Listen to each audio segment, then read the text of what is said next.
I am Roland Mann, and I run Silverline Comics, the genre-spanning independent comic and graphic novel publisher.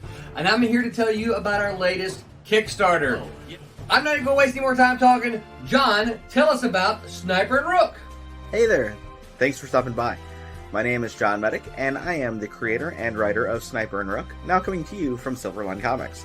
Thanks for checking out our Kickstarter, and we hope that you'll go ahead and pledge. A little bit about Sniper and Rook. They are a pair of covert government operatives where they work underneath a specific general. They are tasked with missions that take them across the globe, across the world, across maybe the universe, since we're dealing with Area 51. Check it out. Pledge today. Thanks, John. And now I get to tell you about the rejects. Come on, I'm so excited to tell you about this one. When danger is near, we need heroes who can respond decisively and with authority. When evil is around, we need superheroes who can fight supervillains. But what do you do when the Fantastic Four is busy? When the Justice League is unavailable? When the Avengers are out of the galaxy? The world has no other option. They call the Rejects. Rejected by all other respectable superhero teams, this band of misfits joins together to fight crime and injustice, and maybe get a mention on the evening news. They are formidable, ferocious, fearless, and forgettable. John and I are so excited. Actually, we've been really anxious to do a Kickstarter together for like 2 years now. Maybe 2 years. Something like that. It's been a while. So, back it if you can, share it if you will, and remember to make mine Silverline.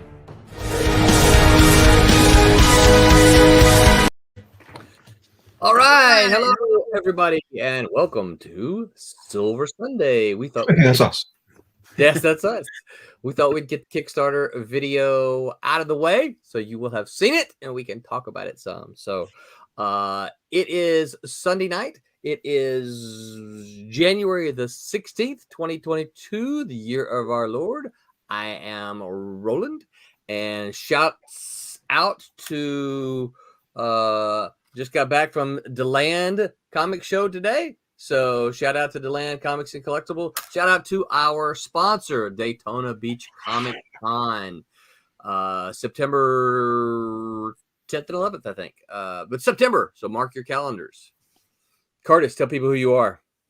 Hi, I'm Curtis Fujita. I'm the creative director at Silverline. I'm a Kung Fu instructor and artist and writer, and my upcoming comic book for Silverline is called Shadow Ghost. It's the Kung Fu comic by a Kung Fu master. So that is me. Sweet. Tommy, tell people who you are.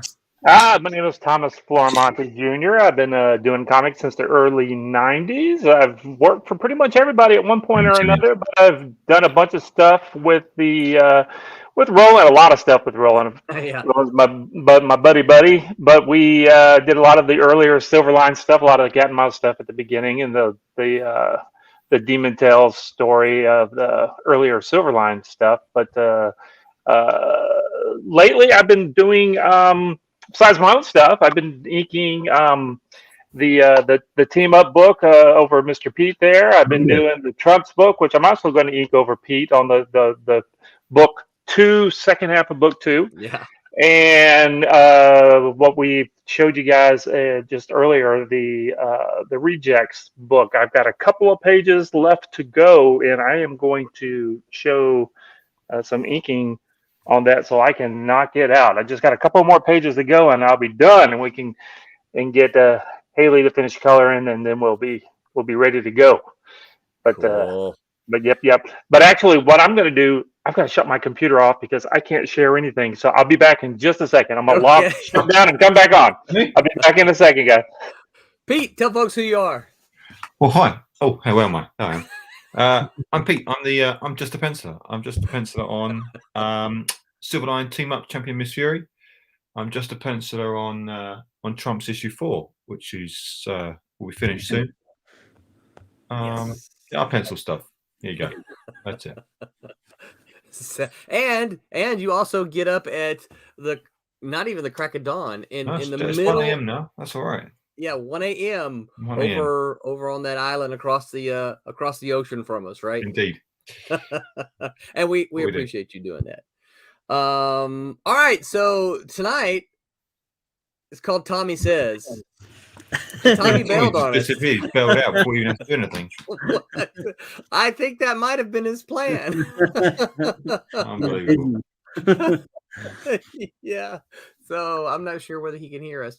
You talk about a little bit about the Kickstarter while he's there. So guys, so here's one of the things I noticed about the Kickstarter.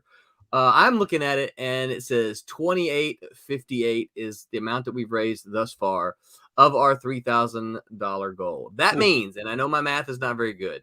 That means we are, and Curtis, check my math here, $142 away from the goal.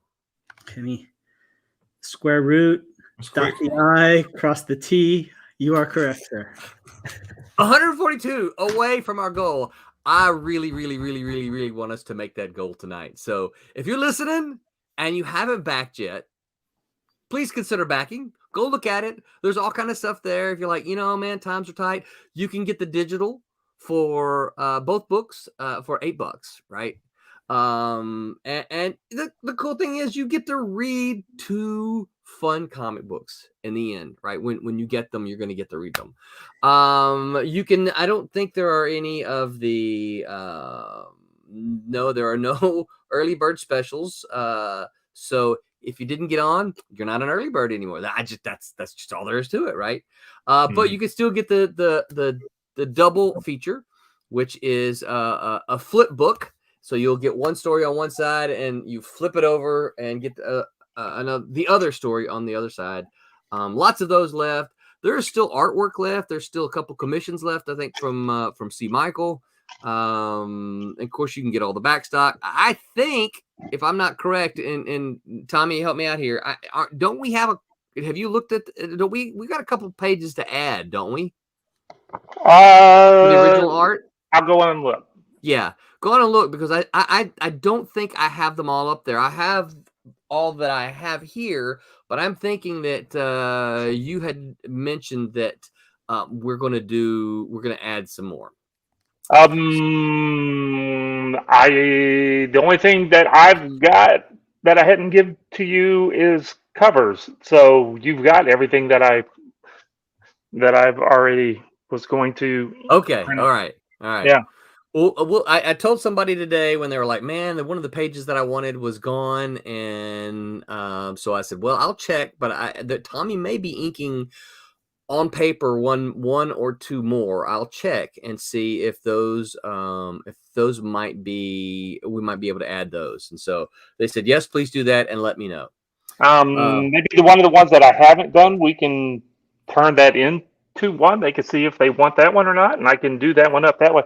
I think I've got 3 or 4 that I haven't done anything to. For paper. We'll talk about it afterwards, and maybe you can run it by them. Yeah. Sounds good. Look at that. We've already got a handful of comments here. Inframan says, hey, I wanted to thank you guys for the incoming Silverline goodie bag that you gave away on Instagram. I'm really excited about that. Well, cool, Instagram. Cool, Infrafan. Listen, it's been a long day. I've been up very early at the show and spent all day at the show. My voice might give out before we're done, but thanks, Infrafan, for supporting us. Really appreciate it, and hope you like what's in the goodie bag, and appreciate you hanging out with us. Bobby Weskovich says, hello, big dummy. What's up? Screw loose. For those of you who don't know, it's my father-in-law. Brittany Mann said, what up? Hey, and she said, Dad said tonight is Tommy night. I had to check it out, of course. Yeah, I'm here. There you go. That's it. It is Tommy night. Yeah. Eric inking. That's Tommy night. That'll be inking. Yep. Eric Fent says, congrats on the Kickstarter, everyone. 95% there in 3 days. Very cool. I know. It's very cool, isn't it? Yes. Yep. And thank you, Eric, for your support. Very much.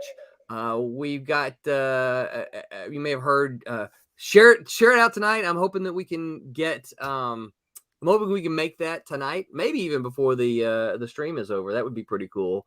That would be. I've been talking to John and Tommy and Haley and seeing if we can come up with some stretch goals. So hopefully we can announce some stretch goals real soon, real quick, and they'll be exciting. I'm stretching right now. Is that what you meant? No. Brittany says he gets brownie points for the Christmas decorations. Oh, you do, Tommy. Yeah. Brittany would leave. This is the last night. I finally had our last Christmas party.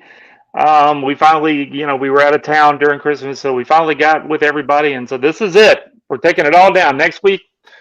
I don't know what'll be behind me. We'll find out. Whatever my lovely wife decides to put up.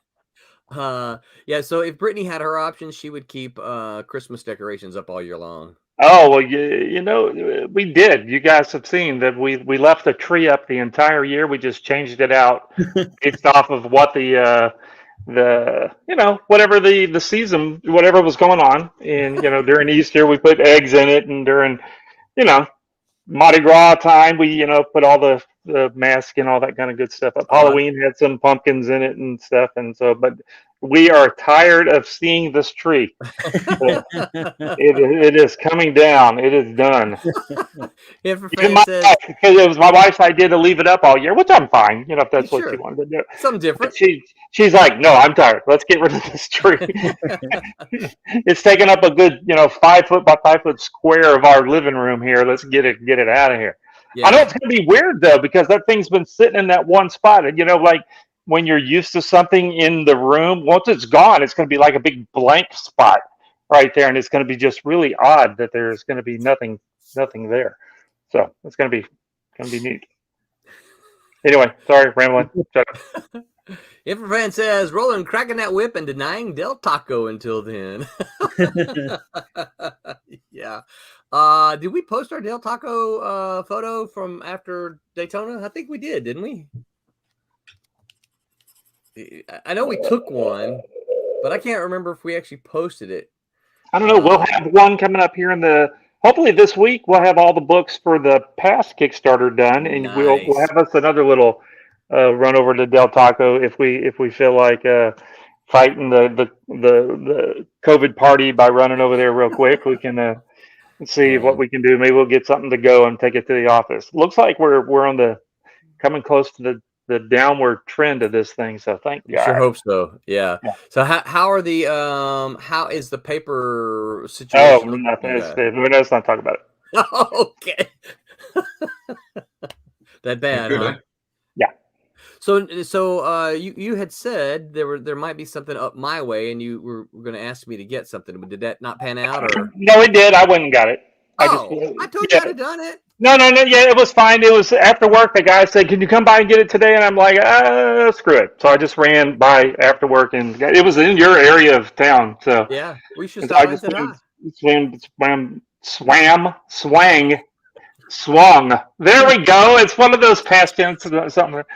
And I pick it up. Yeah, it was crazy too. It was the guy. He had what do you call the people that buy all the stuff in bulk and they sell it to like Amazon and all that kind of stuff? That's a certain. They're called something. Those guys.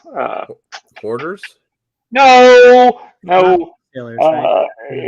I forget what they're called. Yeah, but anyway, so yeah, he had. I went by in his garage, and he just had his garage was just full of stuff. Really? And I'm like, oh, that's kind of cool. Well, how much you got from that? What is that? So he just happened to have a lot of paper then? Yeah, I don't know why. He didn't know either.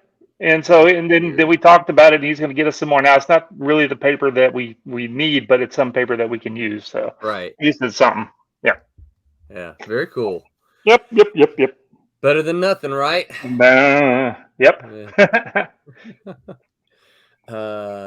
So anyway, what was I checking? I was checking the Kickstarter. I was trying to see if I could figure out what was. Oh well, Tommy's going to do that. So Tommy, you happened to bail when we announced the topic tonight was called Tommy Says. Can't wait. My computer's messed up. I got to go again. That was kind of what we guessed. So while you're thinking, Tommy, I showed Pete and Curtis a little bit. I hit the dollar boxes, cheap boxes, some $1.50 boxes, and came up with some fun stuff. I probably Well, actually, not probably. I know I did. I brought home more books than we sold. I picked up some Justice Machine. I know some folks out there are fans of. Tommy, help me out.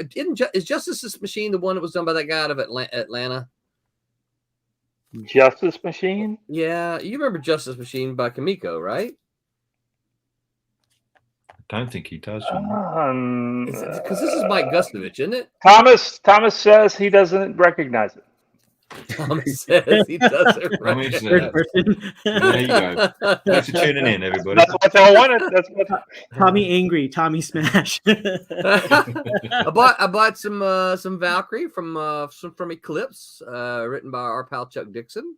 That's cool. Yeah, so I missed an issue number 3. It looks like, and I was showing them. I got this Atlas comic, Scorpion, which is by Howard Chaykin, and it listed here that Walt Simonson did some of the inking. That's cool. So, which I found to be very cool.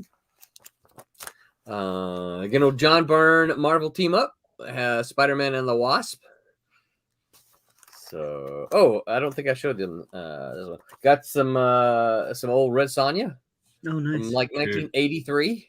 Yeah, cool. I forget who did this. I checked. I don't have the right glasses. Oh yeah, that's right. Roy Thomas was the scripter. Denny O'Neil was the editor, so it's got to be pretty good. Anyway, handful of other stuff. Oh, some John Sable. We got some John Sable freelance that my first comics. And let's see. And then another one I was showing them, Tommy, which I thought was pretty cool, is this it's old fantasy masterpieces, which I located in here. It has a story in here by Jack Kirby. So, whoops, I just ripped a comic. Sacrilege. You see, he's got his name right there, Kirby, and ink by Dick Ayers. So I'm looking forward to reading that. It says it was originally published in 1962. So this thing's older than me. So, well, thanks everybody for tuning into this week's episode of What Roman Ball. This weekend the Grandman. So Tommy, why are you sharing the screen? Do what? You're sharing the screen. I'm curious why. Yeah. Oh, here we go. We got a question here. He's saving you, Tommy. oh, I'm so tired. I'm sorry. Hold on. Wrong screen. Stop sharing. Oh, this is a good question. Infrafan says, what of your works outside Silverline would you recommend to me to pick up? Share a screen. What of your works outside Silverline would you recommend to pick up? Oh, okay. There we go. I got it right this We'll time. start, Pete. Maybe. I think I have one thing out of Silverline at the moment, and that's Miss Meow number 1. Yeah. So, your pirate story. Oh yeah.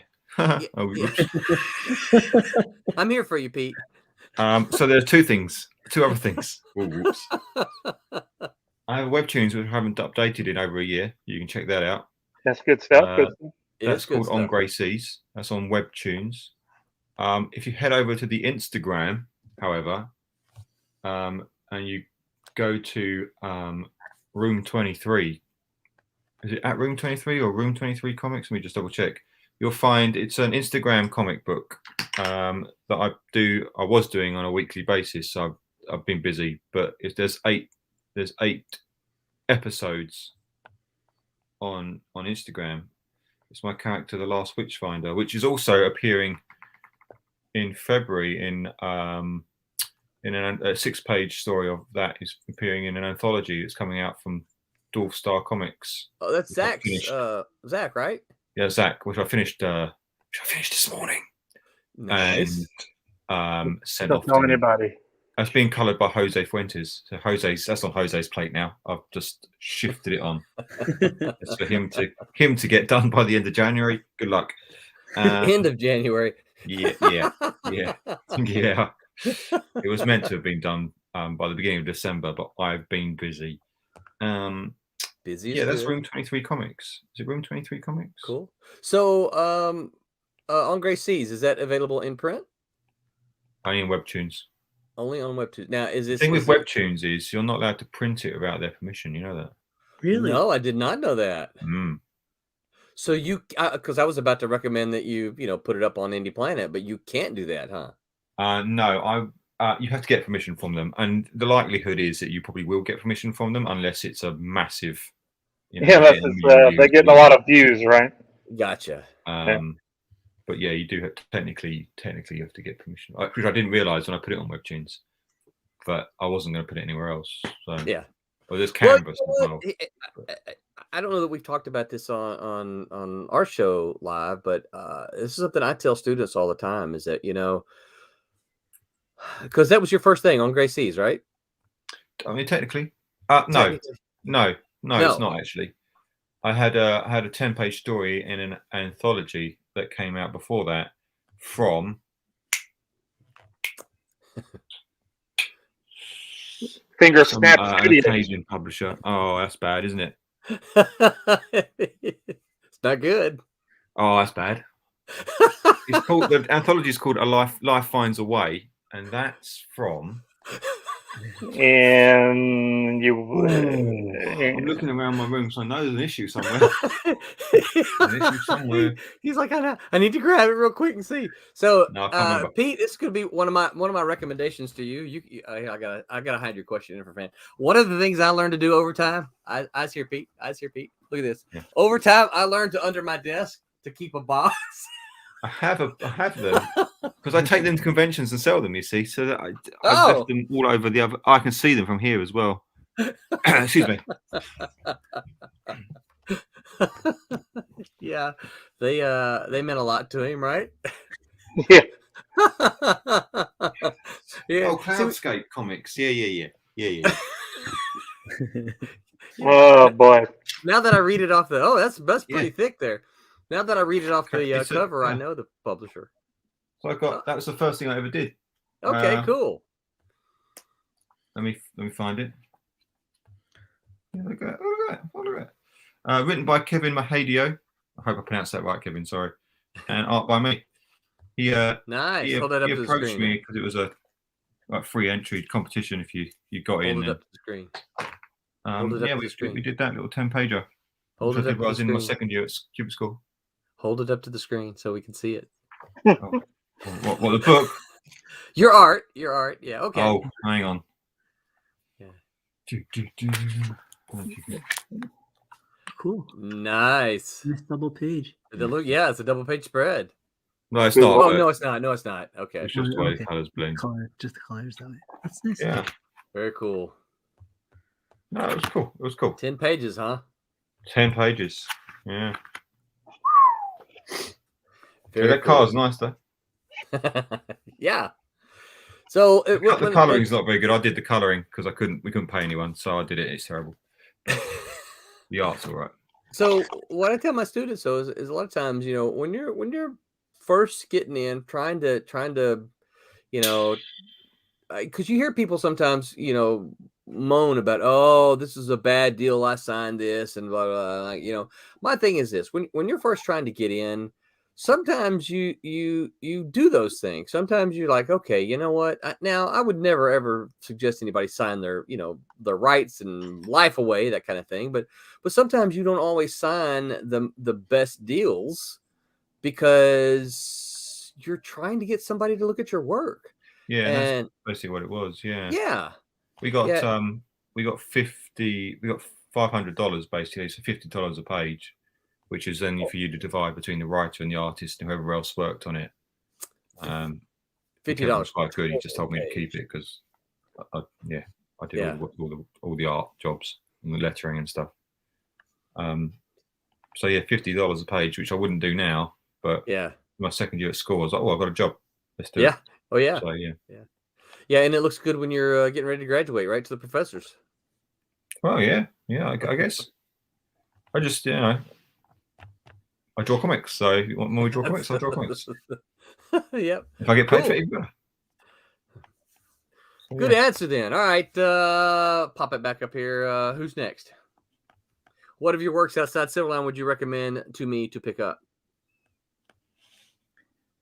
I would say all the Inferno Studio stuff, of course. All Yeah. of my Zomboy stuff, my all my Kid Hero books, all of my when I get time to do them, all of my Little Nay and Soso books. I've been talking to Renee. She the Little Nay and Soso book is a story about, of course, my wife and our pups that have now passed. We've got a new pup now, so we're trying to figure out a way to incorporate a story. But when I go to shows now, people really know the other dog. So I've written or we've come up with a story that's just going to make everybody cry. And I'm thinking, I'm crying now thinking about it, but it's just such the sweetest story that you guys are going to be so proud of me when I get this story done. It'll be a short Nice. story. It'll be like 12 pages, 16 pages, something, one way where the other pups, kind of fade away, and then the new pup comes because she was a rescue. So we got this real cute scene coming up. Look, I'm getting teary just thinking about it. But I'm also doing a lot of stuff with Barry Gregory doing the Gallant books. So we've got a couple of projects. I'm working on one now, and Can you talk about them, or is he keeping them secret? Well, there's always there's how it goes. There's always 4 or 5 things. I'm inking one. Yeah. I don't think he wants to talk about it until we actually Okay. get it. Until I get a little further done on it, because he's We'll got talk other about it. books. We're not Yeah, asking for secrets. yeah. He's got other. He's got some other books that are coming out before it, so I don't want to bring it up, and then people are going, "Oh, where's the book this time?" But because he's, this is Barry's thing. So Yeah. whenever he decides he wants to put them out. Well, I know he said he was working on Funny Man. Next Yeah, issue, Funny so Man. it's looking really good. That was a Yeah, good it does first look issue. really good. He's Yeah. got some other books that he's got going on. This one is called the Devil Within, or the Devil Inside. That's what it's called. It's a Daredevil. no. It's that character, because Barry does the Public domain. public domain. It's that character that's split down the middle of the color switches back and forth on the character. I forgot what the real name of the character is now. Huh. You've seen it. You've seen Okay. Yeah. some of the Yeah. stuff. It's a Australian character story kind of thing. It's kind of neat. But other than that, all the stuff with you and Silverline, that's pretty much everything. I don't have much time to be doing much anything else. Yeah. What about past work? So Tommy, if someone could pick up something in the back issue bin. I'm still super proud of all of the Nightman books, and all of the. I did have a huge run of Nightman books. That was the Ultraverse back in the '90s or whatever. Those are always great. The what were some of the other books I did with you guys? You're super proud of those too, right? Yeah, no. What's the name of that company? You can't give Pete a hard time. I've done so many. I did a lot of backgrounds for Jimmy Palmiotti on so many big name books. So there was all kind of just really neat stuff that was really cool. The stuff that we got to do a Bernie Wrightson thing where I did a lot of all the stuff that was that was when Bernie Wrightson was, it wasn't Bernie Wrightson, with the Frankenstein Bernie. It was the Punisher story. So it didn't look like Bernie Wrightson, what you would think. But it was still Bernie Wrightson. Oh, look, my screen just went off. Yeah. And so that was really cool. All the Spider-Man stuff, and but the Strangers. That's what I was going to say. I did a bunch of Strangers, and then a bunch of those X-Mutant books. Those were pretty fun to work on too. With the over Paul. Over Mr. Paul. Yep. See, Bernie Wrightson was listed in the credits for this Howard Chaykin book too. Remember I told you Walt Simonson? Yeah. Bernie Wrightson is listed as helping Howard Chaykin for that one too. So, that was cool. I wish I would have got some of the pages from that. That would have been neat to have. But I made copies of them all. It was pretty cool. It didn't look like Bernie Wrightson stuff, but it was still his stuff. That was cool. Yeah. So, Curtis, this answer might be tough for you, huh? Kind of. I mean, I have a very interesting career, right? Where I worked in comic books as a teenager, and then I went to art college and immediately started working in video games. Yeah. And then, So, what about? But I did color some books at Malibu. Yeah. And the first one is actually my favorite, and I think the most unique one, which was it's called Black September. Black September was which was pretty cool because it was when when Marvel bought Malibu and the Marvel characters were coming in, and so it's this huge kind of apocalyptic crossover event. And so I can say we were just watching the Eternals this weekend, and I was telling my wife, the first character I ever colored was the Black Knight, which is pretty cool. Yeah, that is very cool. That's your entrance point. So and there's a lot of Easter eggs in that book because multiple artists worked on it. Stephen Butler worked on a couple pages. Gentleman by the name of Keith Conroy, who now works in animation, did some pages. And Keith and several people, we were kind of early on fans of a lot of things that eventually became popular. So there's a double page spread, if you get this book, where all the armies, it's almost like a Lord of the Rings kind of battle scene. And there's so many Easter eggs in there. And so without anybody knowing, including editorial, we snuck in tons of the Mortal Kombat characters. We snuck in the Dragon Ball Z characters before they were ever localized. So and since they knew how to draw it and I knew how to color it was all accurate, So yeah, Black September, I always have a strong place in my heart for that. I love that book. Yeah. That would be my recommendation. So what about the video games? Are there any video games you could say, hey, this is one that I was kind of proud of that you should go check out? Yeah, the first one I worked on, I did character designs for, was called Versus, just VS, and it was by THQ, which is a default company, but they just came back, and it was a fighting game. I always loved fighting games, and it was a fighting game, and the whole idea was they wanted it to be Japanese anime style character designs, but with like American kind of street fashion sensibilities. So there's that. That's a really fun game. The artworks, my designs, my ideas are great. Execution so because I was 18 and from the beginning, but I'm still very proud of that. And I worked on X-Men fighting game. I did storyboards for the animation of that X-Men called X-Men Mutant Academy 2. So both of those are for the PlayStation and PlayStation 2. And I also did some art for a game called Lord of the Rings, The War of the Ring, which was like a real-time strategy. If you're familiar with Command and Conquer and StarCraft and those kind of games, it was a Lord of the Rings version of that for the PC. That's cool. Yeah, that was really fun. And it was a funny situation because there were two games running at the same time. There was the ones based on Peter Jackson's movies. And then this company called Vivendi Universal had the rights to do ones based directly on the books. And so they were competing at the same time. So we had to make it look cool, but it couldn't be like Peter Jackson's version, right? And then as soon as we were about halfway through the project, Electronic Arts, who was doing the Peter Jackson version of the game, started poaching everybody from the company that I work with, including me. They were trying to poach me. So it was a funny project. But Lord of the Rings, The War of the Rings. Yeah. That's funny. Yes. That's funny. Yeah. So for me, I guess I think of a couple of things. One of them is Vortex that I did for Kamiko, which I think we were talking a little bit before we started. And I was recommending the Elementals to Pete. The Elementals was one of my favorite independent comics back then, and so when I had the opportunity to Vortex was one of the Elementals, and so when I got the opportunity to do some work on that, I was like, oh my gosh.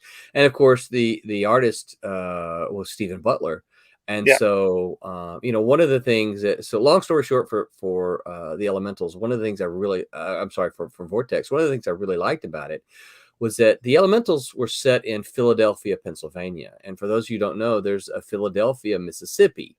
And right outside of Philadelphia, Mississippi, is the Choctaw Indian reservation. And now we could talk about all the politicals, but that's not what this is about, right?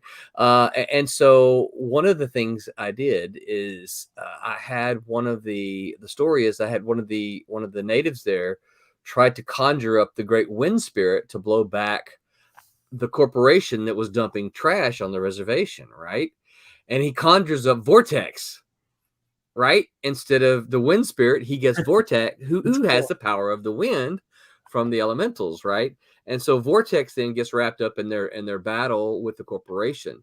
And of course, it's in Philadelphia, Mississippi, and not Philadelphia, Pennsylvania. Sadly, that series was never finished. It was just going to be a mini series, but only 2 of them exist. All 4 of them were written. The third one was penciled by an artist. Stephen did 2 issues, and then a guy by the name of Kevin Tuma did the 3rd issue. But Kamiko, this was right when Kamiko was having all their problems, and so it didn't happen. Another one that I don't see very many of these, which I'm not sure why. I see some occasionally, somebody brings some up to me to sign, but I did a Planet of the Apes miniseries with Malibu Comics called Blood of the Apes. Had some fantastic Steven cover. Did you may have inked 1 or 2 of those, Tommy? I did. I think I did. Yeah, I was thinking so. Has some really good covers on them. Darren Goodhart's the guy who did the interior art. It was inked by Bruce McCorkindale. If you guys know Bruce McCorkindale, he's the guy who does all those Muppets for October. What's the Inktober October thing? He made national news doing all. He put some Muppets in. He puts them in like popular scenes from classic movies and popular movies and things like that, but he just swaps them with the Muppets, and he's got a really big following. He does a lot of cover reproductions too. I don't know. I guess that's what they call it, where he just kind of draws the cover, another version of the cover, and you get the original art, but it's a reproduction. I almost bought one of those on an auction several months ago. I was like, "What? That's original art for so and so." Looking at it, I'm like, "No way! It really? How can it only be $25?" And then come to find out, it's some, it wasn't Bruce, but some Joe Schmo had just done a reproduction of it. I'm like, that's cool that you can do it, but don't put it up on an auction house and try to trick me. But so that one, and one of the things I liked about that is, if you were a fan of Planet of the Apes, original Planet of the Apes was set in the tri-state area of up in New York, right? And of course, the first movie is still, I absolutely love that first movie. And so when I got the opportunity to work on it, I was told that I could kind of grow the universe if I wanted to. And so I took the apes and set them in Memphis. Again, I'm from Mississippi, and Memphis was a big town. And Darren was from St. Louis. Darren Goodhart was from St. Louis, and so we talked about Memphis. And he put some things in there. The astute readers can go through and see the gates, Elvis Presley gates. He's got there's one panel that has the Cadillac, Elvis Presley's Cadillac in it, right? So you can see some stuff from Memphis there. And that's the story that I look at. It goes, that was a lot of fun. That was kind of cool, but I don't know that very many people know about it. When Ross and Boom were doing the Planet of the Apes, are they still doing them? I don't think they are. I haven't heard anything about it recently. Yeah, me either. I should have said, I kept telling myself I need to send him an email and say, "Hey, collect these in a trade." I don't know. I don't know if he has if he could do that. I don't know how that works. So this is going to be another question. And Pete might not have an answer for this one. What work do you not put on your resume? What work would you not recommend somebody buy? And we'll skirt the issues while we may not ask all the details for all the whys, because I've got an answer for mine real quick. But what would you say? No. If you find that one, don't buy it.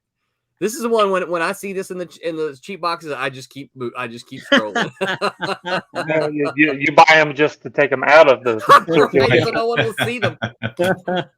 So I might have a guess at Tommy's, but since this is Tommy says, you go first.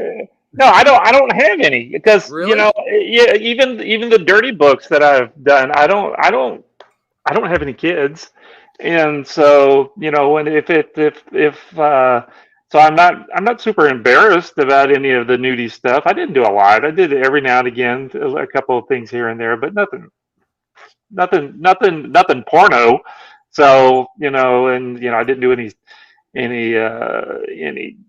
I didn't do anything really too terrible. I think you're probably talking about Scum of the Earth or something like that. I was sitting there Googling trying to find a picture to put it Yeah, up. but I mean, there was nothing. That was, you know, that one's really more of the name than anything. You say, oh, you did Scum of the Earth, and then you look at it, it was just like a slasher kind of. I didn't even see the movie. I've tried to find the movie that was based off of, and I've never been able to find it. But so if anybody out there has ever seen it, let me know if you find it. Yeah, there you go. But I mean, there's nothing. I've done way more riskier stuff than that book. And that was one of Malibu's imprints, Aircell, right? Which yeah. I still remember. So we had the company lawyer, Will, I think his name was. I can't remember. Will McGuire. Yeah, and so he would actually. One time, I remember I was like, 15. I was having to package those books, but they were all of questionable content for somebody of a tender age. And so I remember the editors and the counsel having a conversation, and the decision was, as long as it's flipped over and it's just the back cover and Curtis is putting them in the envelopes and he doesn't flip it over to the cover or open it, we're good legally. Oh, you mean for you because you were underage? I got you. There was nothing in. There was nothing in there. Was no. At least I did issues. One and part of number 2, and there was nothing. There was some little bit of. There wasn't any. Yeah, there wasn't anything even bad in those books. There was maybe some toplessness stuff in there, but that was about it. Yeah. Look at me. Tommy. So I'm way worse than that. So. While we're on the topic of Aircell, I'll share mine. Any guesses for you, Curtis? Actually, I'm gonna put my drink down because I don't want to have like the spit take. So I'm gonna put it down for now. I don't have. I wasn't privy to any of those books, so I wouldn't know. But I'll let you. Tommy, you got a guess? I am trying to guess what you would have what it would be. What did you end up? Have you got it there under your desk? She Devils? Was that one? She Devils on Wheels. Oh, really? Well, what was bad about it? There's one of the other covers. So this was an adaptation of. That looks cool. That's what I'm saying, Pete. Don't go by it. I'm not sure about those faces, but okay. This was an adaptation of I think a 1968 B movie. Yeah, and the movie was terrible. Tommy, I threw a party. I think you probably came over. Probably. Yeah, I threw a party when I got the job. They sent me a videotape. And they said, you know, here's the movie, write it or watch it, and then write up an adaptation of it. And of course, I had never seen the movie before, and so I threw a party. We, bunch of folks came over, and we had popcorn and watched it. It was so bad. I mean, it was terrible. Well, that's in the same vein of my the Scum of the Earth stuff. That kind of deal. Yeah, but, yeah. It wasn't. I think like you. The thing about it is the 1968 movie was not. I mean, it didn't have any nudity in it at all. But the guy who drew this book put him in topless in several scenes. I'm like, what? Where did this come from? You know, because you wrote it that way, man. I did not. I don't think. Whatever. I've put in Trump's. What's that? Yeah, that's true. And Trump. Yeah, because I had to change the art. Remember Remember? nice about what they're wearing? They're topless. Oh, that's what you want. There is that dancing scene in the first issue of Trump's that I had to go edit a little bit. Yeah, you did. Yeah, you did. You had to edit He that hasn't, some. he hasn't said they're wearing clothes, so hey, They don't. They're aliens. We can do without it, right? That's right. Well, Roland, if I can chime in, one thing that a book that you wrote that I thought was cool, and I wish more people knew it, but you collaborated with Hank Canals, right? Formerly of DC Comics, now with Immortal Studios, but it was illustrated by Mike Zeck, and it was called Eliminator. And I mean, and it was a cool story. And I mean, come on, Mike Zeck, one of the best artists of all time, you know. And the covers were absolutely stunning on that whole and series. Nobody's ever heard of it. Oh God, I love that. That was such a cool. That was like that period where after, I think that was when Marvel had already bought out the company, but we started getting some really cool talent, like Marvel people, doing stuff for Malibu, and like Mike Zeck. That was just freaking amazing. So that was very much a coup. That was a lot of fun to do that. Yeah, I like that. Yeah. So Curtis, Pete, you got anything you don't want people to see? Yeah, well, I'm not telling you. Right. I mean, there was that, things that are in print or like pinups and all that kind of stuff. Because I mean, if we go for pinups that people had you draw, golly, I'd be in big trouble. Well, just kind of on a funny note, that the funniest thing is, so the first character design I did for that video game Versus was like, I was like 18, right? Like just out of high school, so hormones are heavy. So I made the character for the fighting game. They wanted a rave DJ, like a DJ person who did kung fu. So I made a very, let's just put it this way, very provocative character design, like very, very provocative. And I just was like, you know what? I'm going to put it out there. And if they don't like it, they can always tell me and I'll do a revision. And the craziest thing is when I put it out there, to let it go. The president of the company said, "Oh my God, I love it. We're going to name it after my daughter." And I just saw a video on YouTube about that video game. It has kind of a cult status, and some guy was saying, "Oh yeah, it was nepotism at its finest. The president of the company hired Fujita to design the character based on his daughter," and it was like, "No, dude, it wasn't that way. It's 100% my fault."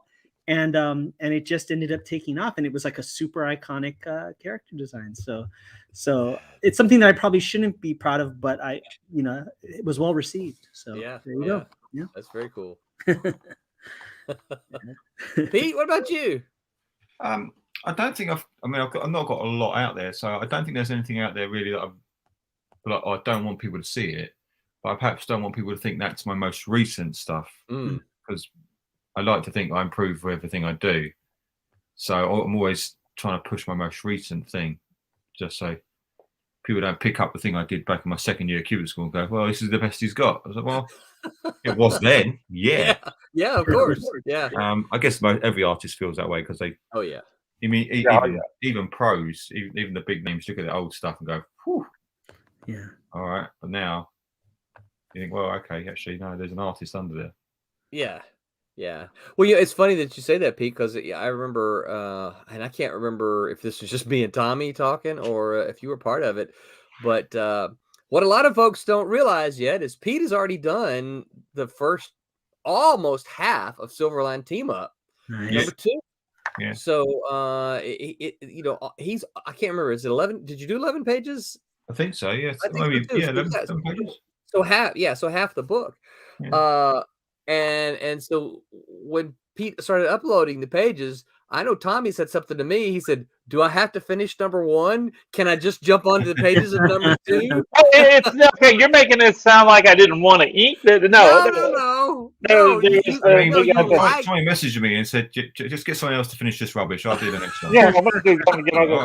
No, we got we're bringing Demon in a little bit on the. Are we supposed to say that? Can you cut that out? What the heck? Looking from the record. I need the 5-second button for Tommy. I mean, demons. They're bad guys. They're in New Orleans instead. I just removed Tommy. Well, that was what we were saying. Tommy says that was the moment that the Tommy says. This is right. Tommy says. So you can't cut it out. Yeah. Tommy puts his foot in his mouth like he normally does. We could do quite a bit. Oh, that's festive. I'll just go back to inking. Anyway. How about those Brooklyn Dodgers, right? Yeah.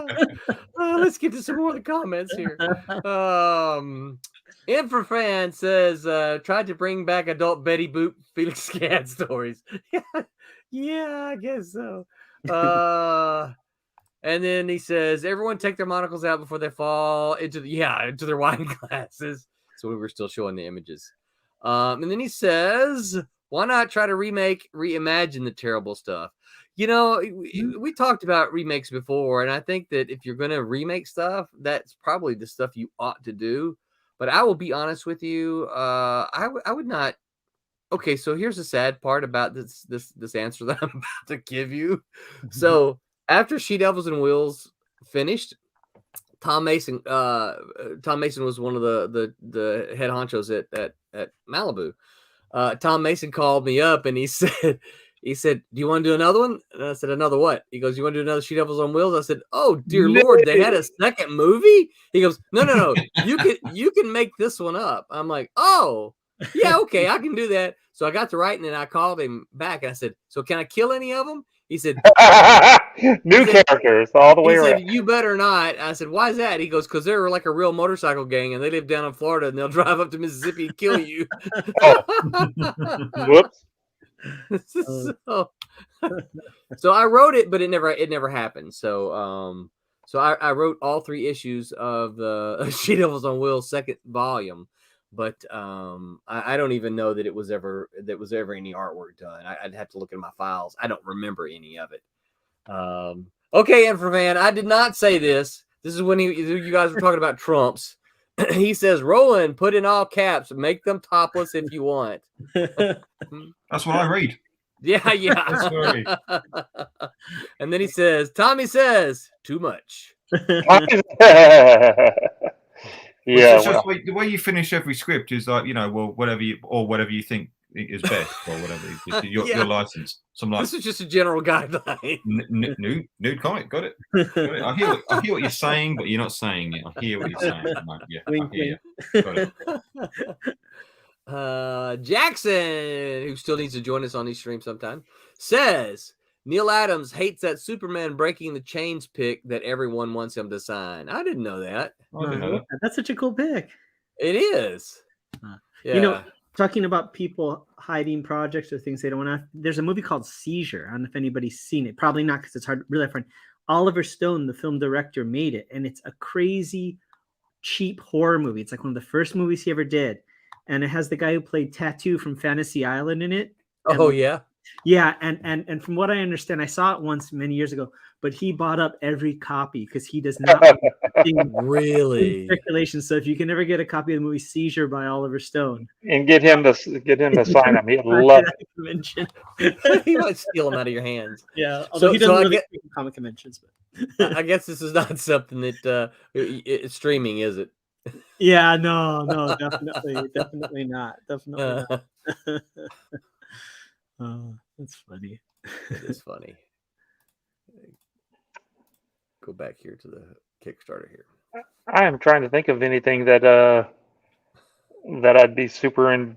I mean, there's a lot of cringy stuff, but there's nothing that I would. Somebody brought it to me to sign.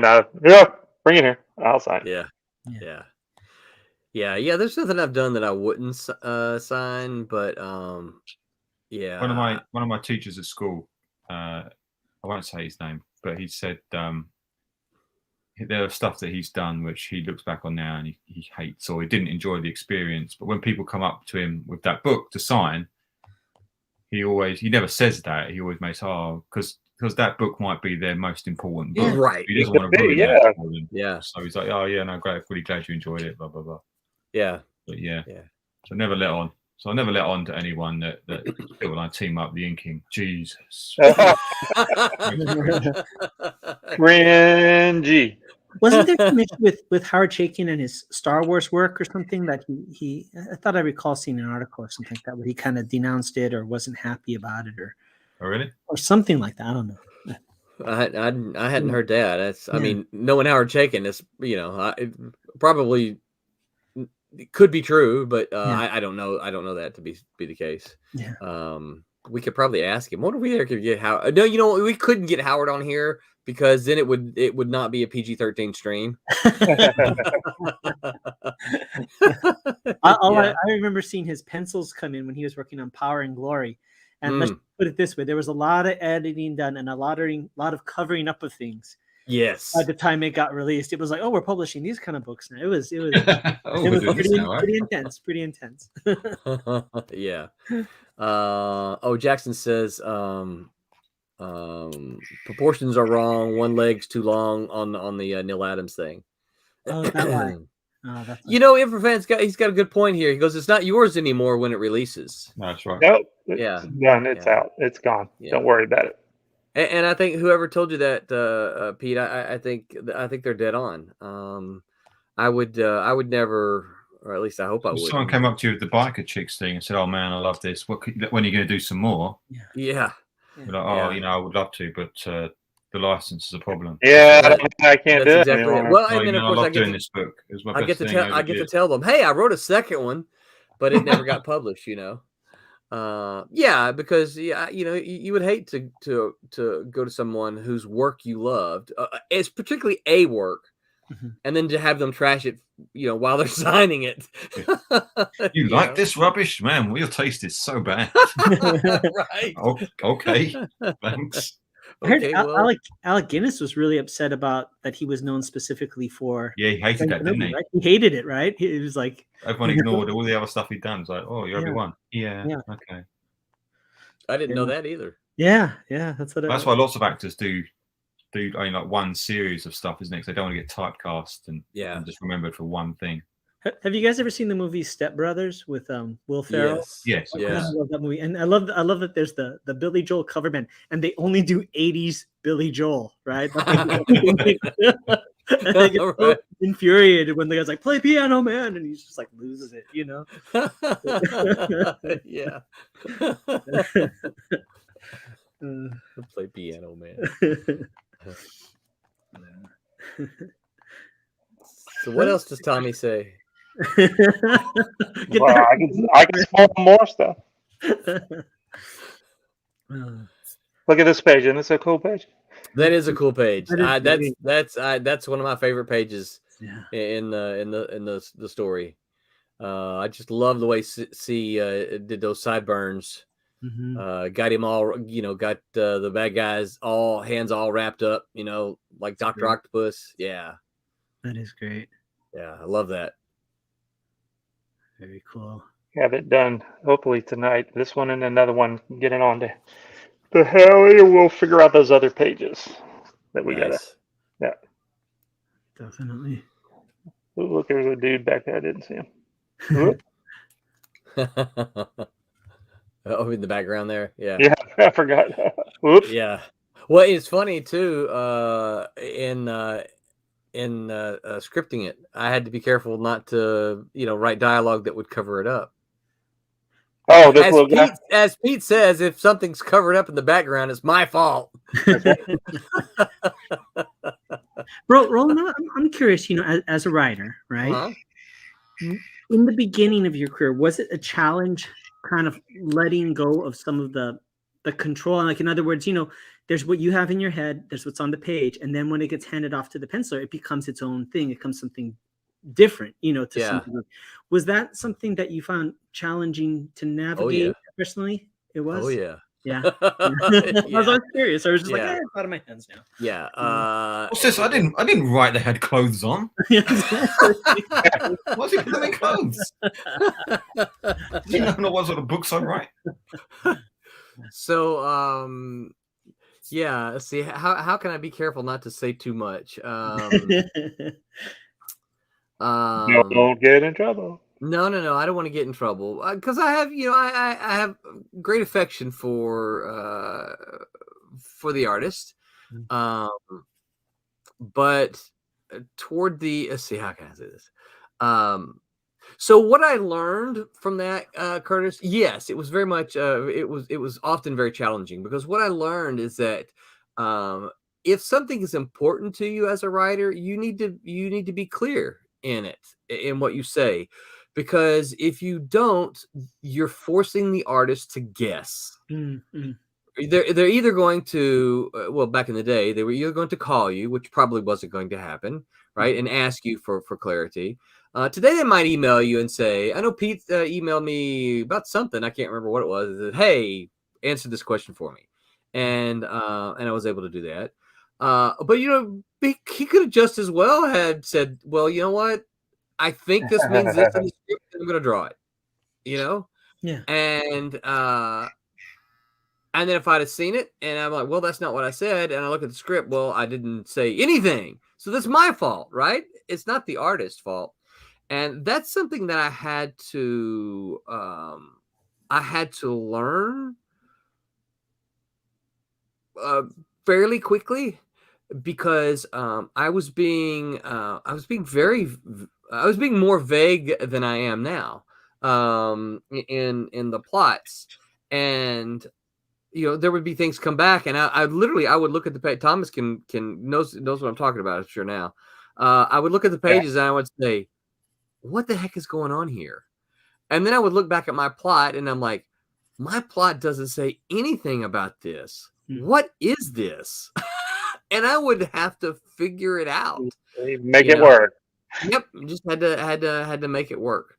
So I'm a big fan, as you know, Curtis. I'm a big fan of the Marvel method of storytelling because my reasons are this. Pete, he's a penciler.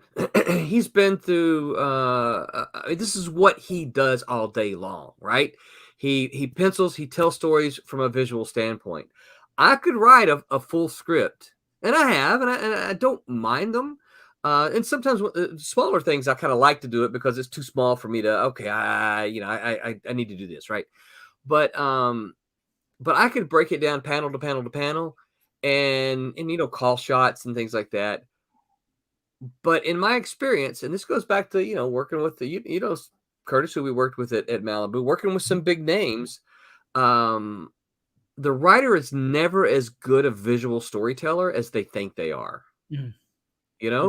Because writers, even though they might think visually, they don't see visually. I can say something and Pete can not only see it, but he can not only think it as to what I'm saying, but he can see it and then translate that onto the page. And this is why I like the page by the plot first method, because I can say, okay, Pete, this is what happens. And then Pete can say, okay, well, you know what? I'm going to put a long shot here. I'm going to zoom in right here, put a medium shot. Oh, and then I'm going to turn the camera over here. And, in my experience, the visual is 99% of the time better than what I could have written in a plot in a script by saying page 1, panel 1. In this panel, we see blah, and it's just, I feel that, and I know there are some artists. I mean, Rick Hoberg said once in an interview that the two of us did together that he preferred the full script method, and I asked him why. He goes, because I don't want to have to think. Just tell me what to draw. Yeah. Like, okay, yeah, I can see that. I can absolutely see that. But yeah, I mean, again, I look at Pete's pages and I'm like, man, this is so awesome because it's what I had envisioned, but better. Yeah. I get that. There's a couple of things that I've had to do the pencils and the inks on, more cartoony kind of things. It's like just they were like, this is what we want you to draw on this page. I'm like, look, this is your stuff. Just tell me what you want me to draw. Right. I'm not invested in this. I'm going to make it look kick-ass. Just tell me what you want. Tell me if you want the 5 or 6 panels and this is what's going on. I want to draw what you want. Just tell me what you want. because I don't really want to think about it. Just Yeah. it'll look like a Thomas drawing. I just want to do it. Tell me what you want. Yeah.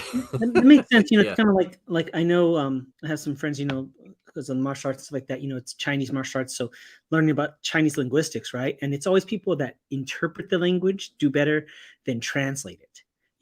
Because you have to take context into the way, right? And it Yeah. seems like that's kind of the thing, right? It's them interpreting versus necessarily. Yes. What you're talking about as method is more interpreting Yes. as opposed to literally translating Right. word to word, right? So Yeah. that's very Yeah. interesting. Very interesting. Yeah, because really what I want to do with Applied is I want, I want, even as messy as it is, I want Pete to get inside my brain to see, okay, I can kind of see what Roland's going for here, and I'm on board with that, and I'm going to even do this, Mhm. I feel sometimes it's a little bit like music too, if you're in a band and you're writing a song, it's like, hey man, I came up with this, this line. What do you think? And then somebody says, oh, that's cool. I like the way you strum it. But what if we added a little thing here, Yeah. and that's, they would build a group can build a song that way. I kind of feel that's what the plot does is it, so, I try to be, and Pete can tell you, I try not to be super rigid or formal in the plots, to say, hey dude, this is kind of what's going on. This is what I'm thinking here, and try to explain, because it doesn't have a whole lot of dialogue in it. I mean, I can't really think of any dialogue, but I'll tell him, hey, they're having a conversation about this. So he knows what the mood is. So he knows what some of the tone should be, what facial expressions should they have. Yeah. And if it's something that you need specifically because it's going to really impact what's coming on in a few pages from now or the next book or whatever, you go, here's a fight scene, but in the fight scene, make sure that the guy pokes him in the eyes with two fingers instead of a fist, because that's a joke I'm going to use later. But you got to put that stuff in there. Yeah. And if I don't include that, then I get 3 pages down. I'm like, where's the double I? Because I'm going to put a joke about the Three Stooges and I ruined it, and the guy's like, I'm not adding that. It's already been drawn. It's inked. It's ample colored. Right. It's not getting in there, Roland. You blew it. Right. Yeah. Your three, and then the penciler will go, or penciler. Man, that would have been a funny joke. We're not putting it in. I'm not redrawing it. Yeah. Aaron Humphrey said, look, Maul, nerds on the internet. Oh, It's the only safe place for nerds, Aaron. Yeah, that's right. Yeah. Aaron, be careful. We know where you live. Infrafan says, a follow-up to Curtis. What was a line you love that had to go? Boy, I can't remember any, to be honest with you.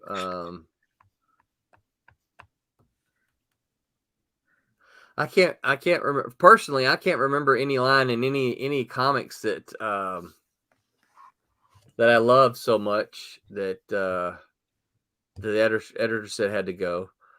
I find that the hardest thing. I find even stuff I've written, and I'm like, hey, this is really cool. Then I'm like, oh no, actually, I need to cut stuff because it's too long. I'm like, oh, what do I cut? Because I really like all of it. I find that the hardest thing to do. Yeah. I wrote it. It's staying in. We'll just add more pages. It's fine. We'll just add more pages. We'll make just it. Add more pages. Add more panels to the same page. Add more panels. Add more pages. Well, make 2 pages. No, make it 26. It's fine. You know what I think I would try to do in that situation would just move it to a different scene. Yeah. Well, I think it's interesting. Like ideas get filed away for later. It's like, like originally when for the first issue of Shadow Ghost, I had Roland read my rough draft, and Roland kind of came at me with some pretty very sound advice, and it was But after he finished crying, after I cried, my mascara was running and stuff like that, but you kind of sit back and then you kind of say, well, how does it serve the story, And there was one thing that he had me change. There was a scene that I absolutely loved, and I was patting myself on the back. What a clever boy am I? And Roland was not as agreeable in the but visually some of the ideas of that stayed in the back of my head, and then when I came to a different version of that worked better for the storyline, I was visually able to take ideas from that and convey it in in a similar fashion, but I think in a more effective way. So I don't think it's not, you see it for later and it shows up at the right time. I don't know if there's, I mean, there is such a thing as bad ideas. I mean, Oh, yeah. I could name quite a few comic books that are being published now, but I won't. But you can file it away and maybe use it at another point, and that's what I found. Yeah. Yeah. Yeah, I agree with that. I think that if you got something that you like and it's not working with the thing that you're on, just stick it in a file and pull it out later. Yeah. I'm not going to admit it, but the title rejects is you just pull it out of the file. Yeah, this character didn't work here. Well, let's take it a file. These are the rejected heroes, right? Yeah. Which I love, which I love as a concept. It's not the B. It's like they have A-list celebrity, B-list celebrity, then there's the C-list, and then there's further down, right? And so, right, yeah. And really, the most interesting ones are the ones lower on the rung, right? Like so I agree. Let's see here. There's a couple other comments here. I'll come back to that one. Infrafan.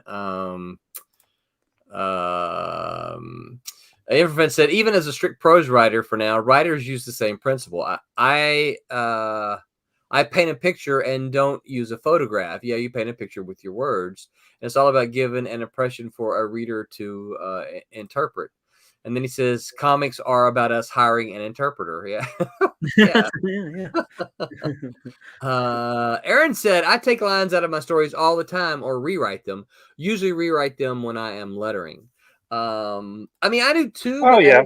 I don't usually get so married to it. I think I've showed here before my process. Trying to see if I've got one of my scripts handy that I can show. But what I do usually is I will go out on my back porch with the artwork. Usually the pencils. I tend to like to work with the pencils. Number one, I am a huge fan of pencil artwork, so I can just sit there and stare at it for hours. So like for this is actually, since we're kickstarting it, this is the rejects here, right? We'll go up on me, Tommy, here. So keep all right. But this is like page 1 for the reject, right? And so you'll see whoops, that's not right behind it. The next page behind it though is page 1. See, rejects page 1, right? And you can see I write everything out longhand. Now, this page in particular doesn't have a whole lot of mark throughs. Let's see if I can find one. But usually I'll write something and scratch it out and write something else. And you can see here, right? I write and move it. No, that line doesn't work there. I got to move it down here, right? You can see all the arrows there. Put that, move this one to page 5, right? And then when I do this, and then when I actually type it, you can see there's several here, right? You can see the scratch outs in the script here. I can't see the camera myself. You see this, there's scratching out here. Some of the stuff up here. Where's that? Yeah, right here. And so I'll edit it when I'm writing, but then the big edit then comes when I actually type it up, because one thing I get to see when I'm typing it is it gives me more accurate idea of, and here's some more where you can see I've marked stuff out. It gives me a more accurate picture of like how many words, how many letters it has. It gives me an idea more of how much space it does. Like, see, here's just a little simple thing, right? You see, I changed that ha ha ha here to a heh heh heh, right? Now that's silly and it may not matter, but I just scratched it out and changed it because it didn't work for me in what was going on there. So do you write dialogue as you're doing your first script, your Marvel style script, or do you wait until the artwork comes back? I wait until the artwork comes back in. Yeah. So for Silverline Team Up, for instance, Pete, now I will confess to you, I have ideas in my head, Yeah. Of what the conversations are, what they're going to be saying, and that kind of thing. But I don't actually write the dialogue until I see the artwork. Some of that is because I don't ever want to be that 1950s writer and say, champion walked along in the cold, brisk day, when you're drawing him, like this, and fog coming out of his mouth, because we can clearly see that. So I don't want to. I don't. Now I might give him voice to accentuate what's there. I might have him go, Brr. yeah, brr, something like that. But I don't.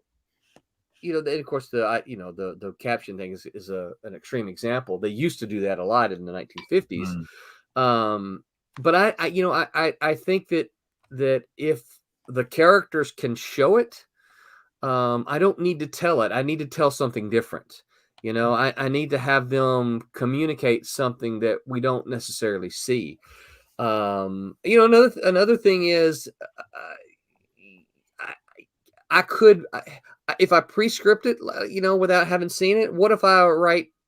I know this is a joke. a lot of you penciler guys. I don't want to write too many words and then cover up all the important artwork, and then feel like, oh no, I love all these words, I don't want to cut any of them.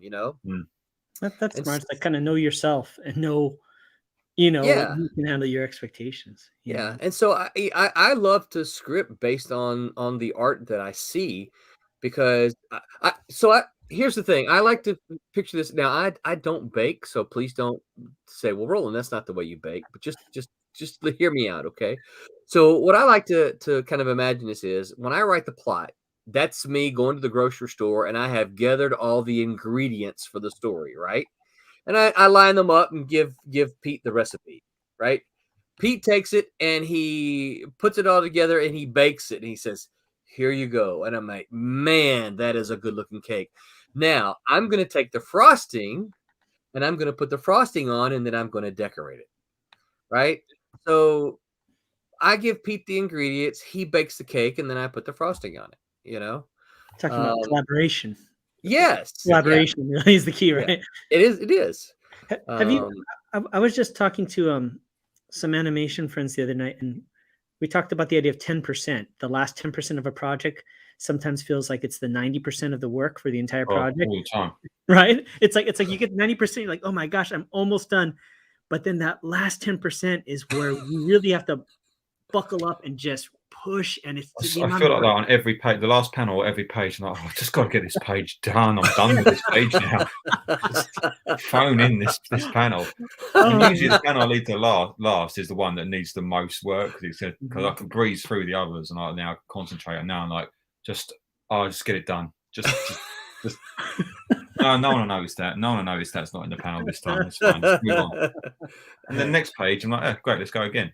Yeah. Note to self: 4 fire trucks in the script. More last panel. Last panel. Yeah. It's so funny you said, Pete, because that's how I was on like one of the pages I was working on recently. It was like that last freaking panel, and then as soon as you're done, you're looking at, okay, I'm done. I saved the file or whatever, and then it's like, oh damn, what's that stray little line there? Like nobody's gonna see it. No, it's right. But I see it, right? I see that damn little line. Like, okay, well, let me just. All right. That's it. I drew an inked panel this morning, and I'm not joking. I started at 9:30 this morning, and I finished at 4 p.m. on one panel. One panel. That's basically from a blank of nothing, then roughs, pencils, and inks. And I did it all digitally. But at the end, I was like, okay, his hat's meant to be on the floor, but you know what? It doesn't matter. It doesn't matter. It's fine. We're finished. Yeah. One panel. I was so tired. I'm done. Aaron says, because we said we know where he lives, he goes, and that's why I move every month. Let's see. He said, I have the same problem. I am literally finishing up the last 3 pages of my book, Godlings, and it is like pulling teeth for me. The PlayStation is always calling. Yes, definitely. Yeah, I don't have a PlayStation, so that's not a problem for me. Let's see here. I skipped. Infrafan said, writing is also like shopping in that you shouldn't do it hungry or you're going to be there a lot longer than you want. That's right, you know. And the other thing is, and I know artists are often told this too, is that, you know, you at some point in time, you have to stop and move on. Yeah. You know, you could sit there and nitpick and nitpick and nitpick and nitpick.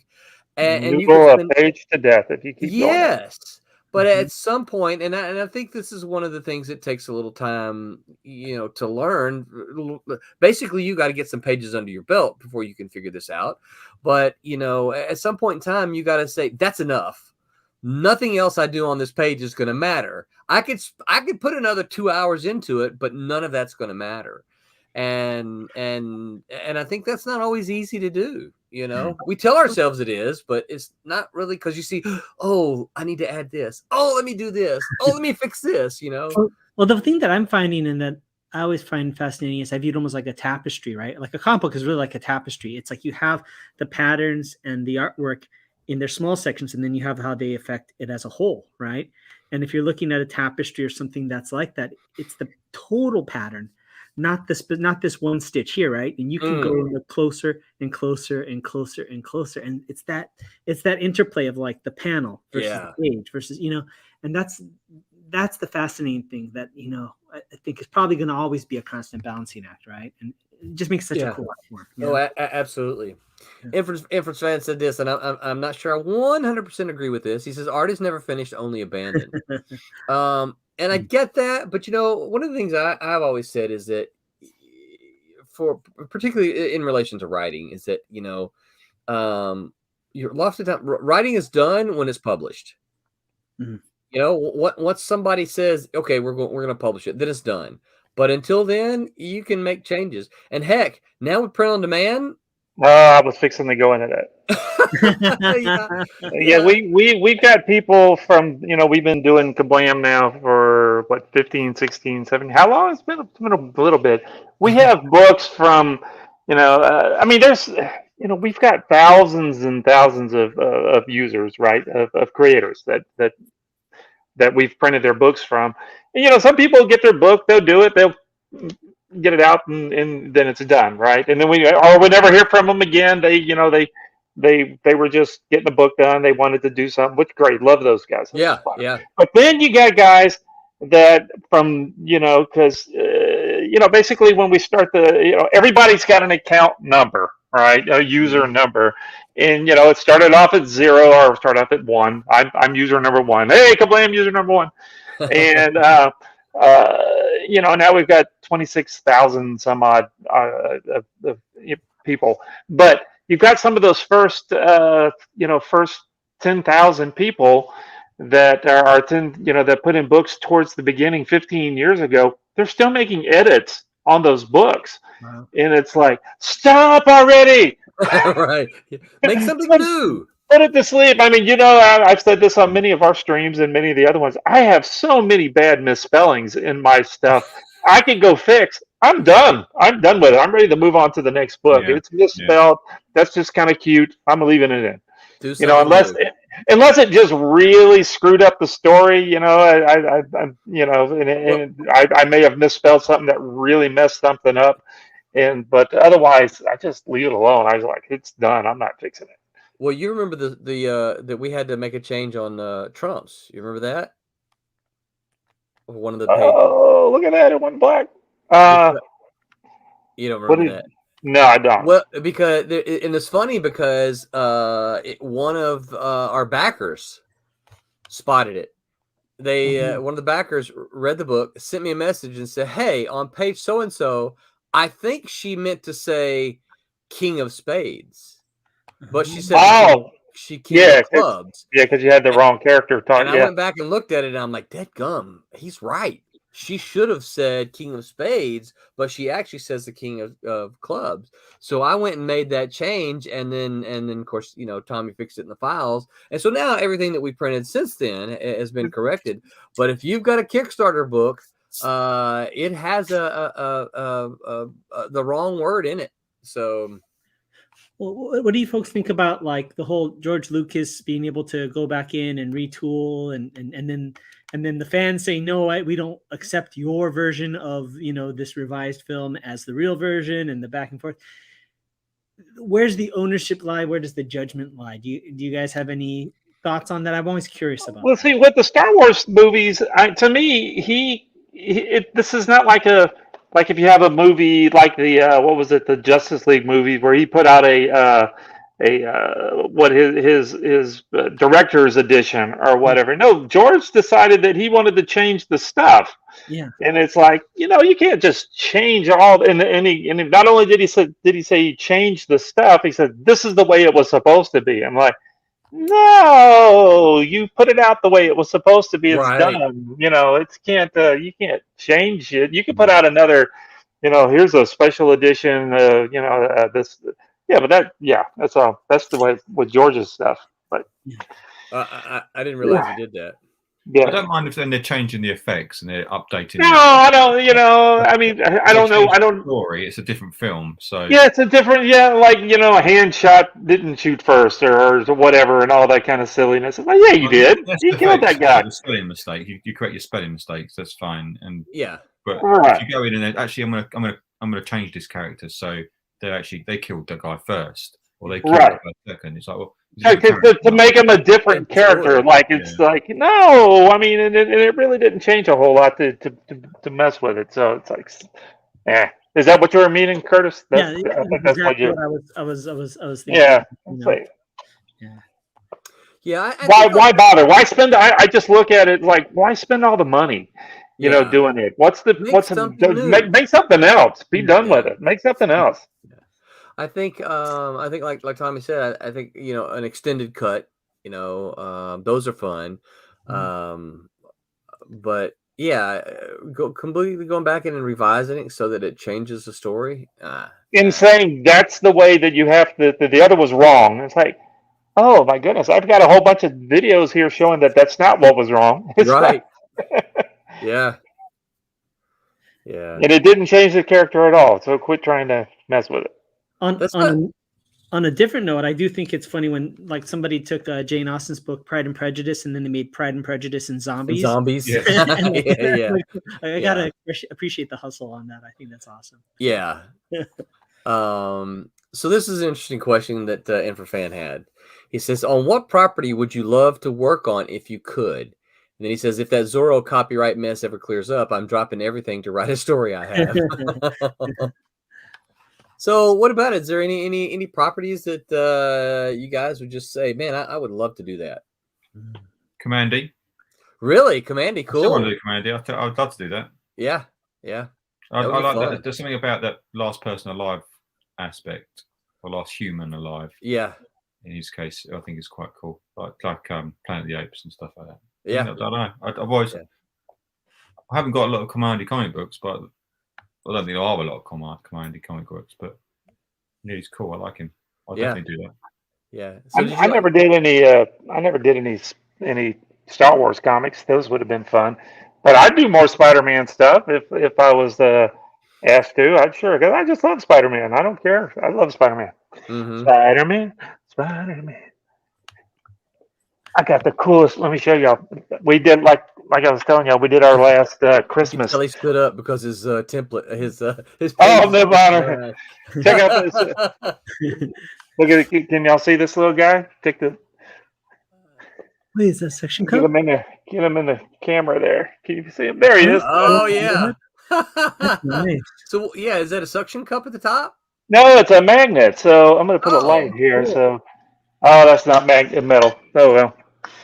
I don't have anything you can stick to. Yeah, no, it's a little Spider-Man that's got a bobblehead, and that's so cute. Spider-Man. Yeah. So anything for Christmas, just get me some Spider-Man something or Star Wars something, and boom. Nice. Oh, I got to show y'all. I know this is leading off to a different subject. Got to show y'all a new shirt that I got. This is a cool shirt. I love zombie stuff, right? So my favorite, well, of course, my favorite movie is the Star Wars movies, of course, but my favorite zombie movie is Return of the Living Dead. I've mentioned it before. Look, can y'all see that? Send more. Send more paramedics.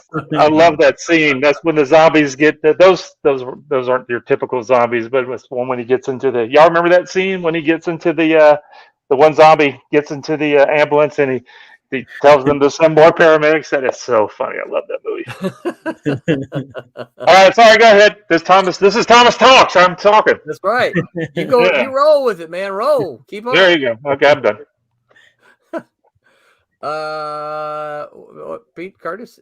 I mean, for me, like Iron Fist or Shang-Chi, I would like to do just because Of the martial arts influence and kind of like put my stamp on it in terms of like, or accentuate that aspect of it that I Right. you know what I mean? But yeah, I mean, like Daredevil, I would love to work on, but I ain't touch it. I don't. I mean, that is like way too tall in order. It's like, I love that book. I wouldn't want to ruin it. Let's put it that way. Yeah. I can tell you the franchise I wouldn't want to work on. Oh yeah. Transformers. Maybe if you wrote it, because he didn't want to draw it, because he's realizing how much you'd have to draw. That'd be we're gonna cuss on the thing. That would be a bitch to draw, wouldn't it? Of cars and trucks. But see, Blow my brains out. You could just do what everybody does franchises now. Just change it into what you want. So all of a sudden, they no longer can transform into robots and down superheroes. And yeah, but then you're still drawing all the tech suits and all the mechanical stuff, and there's nothing could be organic. It's all going to be. Oh boy, yeah, you're right. You know Sid, colored trunks. Yeah. Right, she does Transformers amazing. That's great. Yeah. Right, she's amazing at Transformers.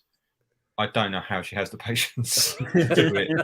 It's incredible. I can't do it. I can draw a couple of cars on a page. Yeah. As you know. Yeah. But you have to do 22 pages of cars.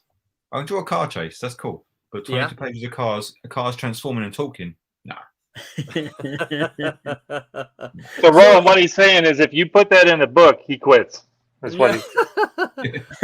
Well, shoot, I guess I gotta go rewrite number 3 now. So speaking of car chases, I know we keep chasing rabbits here. So here's a question for you, Pete. So if you're gonna do a car chase, would you prefer to make the cars like realistic cars, or do you just want to draw a car? No, it's got to be a realistic car, unless it's the Batmobile. And the best Batmobile is the animated series Batmobile. No, it has to be real cars. Yeah, definitely. Okay. Because real cars are better than made-up cars. Cars look good. Cars look the classic cars. They look cool, right? Well, I'm thinking, sometimes in exaggerated art, sometimes they'll draw the car actually leaning forward, like it's like a human being runs. Absolutely, yeah. But it's still based on a real car. Yeah. Unless it's the Batmobile. What other cars? Spider-Man's got some buggy. Spider-Mobile, yeah. But even that's like a buggy. Yeah. With a Spider-Man logo on it. I have a fondness of drawing Wonder Woman's invisible jet. Those are great. I love the ink in them too. Oh man, I could draw 22 pages of that plane. So Pete, have you ever heard of the story Invisible World? Invisible World? Invisible World, yeah. No. I'll pull up an image here. So Invisible World. So this was an independent comic back in the 1980s. You remember that one, Curtis? I don't recall that one, no. Really? Eternity did it, I think. Okay.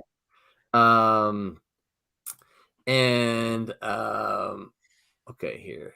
This was it's the old Eternity. I don't need all these. Okay, here we go. This is a good panel. Here's another panel.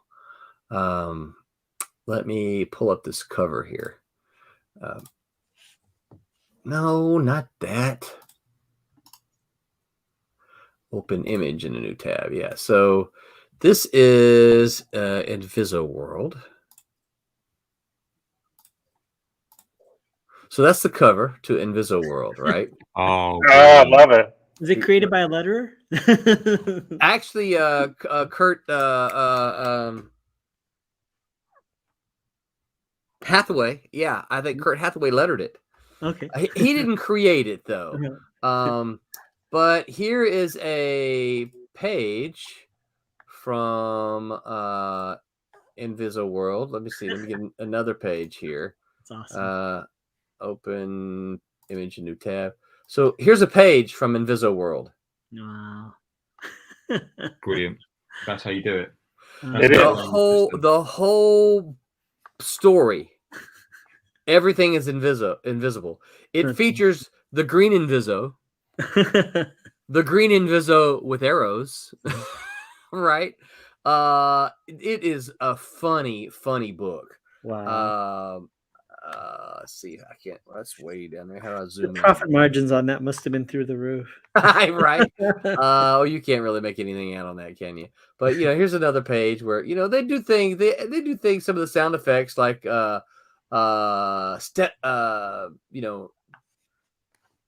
is it? Fear and things like that. Emotions. Sometimes it's really funny though.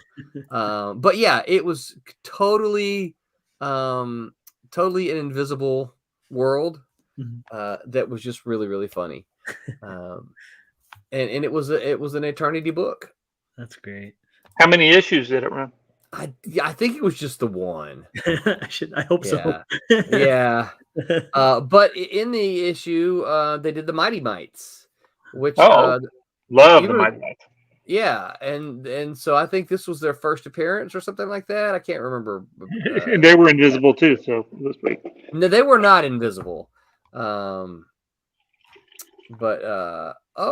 What? Someone has. Oh, this is that illegal site. I started scrolling down here and I'm like, what? Someone's got the whole book on here. It's that illegal site though. The whole book is available online. That's just crap. Yeah. But they left the art out, so it was. Yeah. Like here, none other than the mighty Inviso shows up.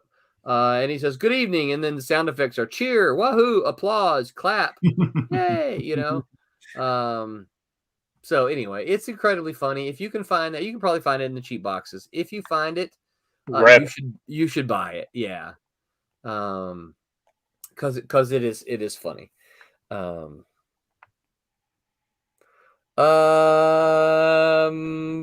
So for me, I don't know.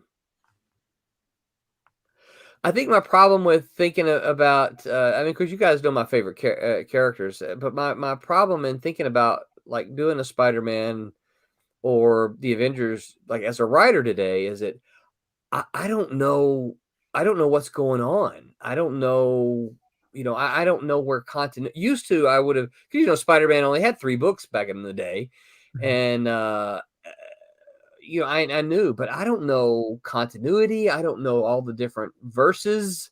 Haven't kept up with any of that. I would love to write, classic Spider-Man. Yeah. That would be a thing, like they did X-Men, like 1990s X-Men, right? So yeah. Oh man, see, that would be fun. But I remember, and I have it somewhere, but you had written a spec script for Green Lantern with Kilowog. Right? Oh yeah, yeah. So would that be something like going back to that? So that actually wasn't a spec script as much. That was I had talked to I had made a pitch, and the editor, I won't call him out by name. The editor, I'll tell you guys off when we're not streaming. The editor said, "Hey, I like the story. Let's make some changes. We need some revisions, but I like the story. I'll buy it from you." Right?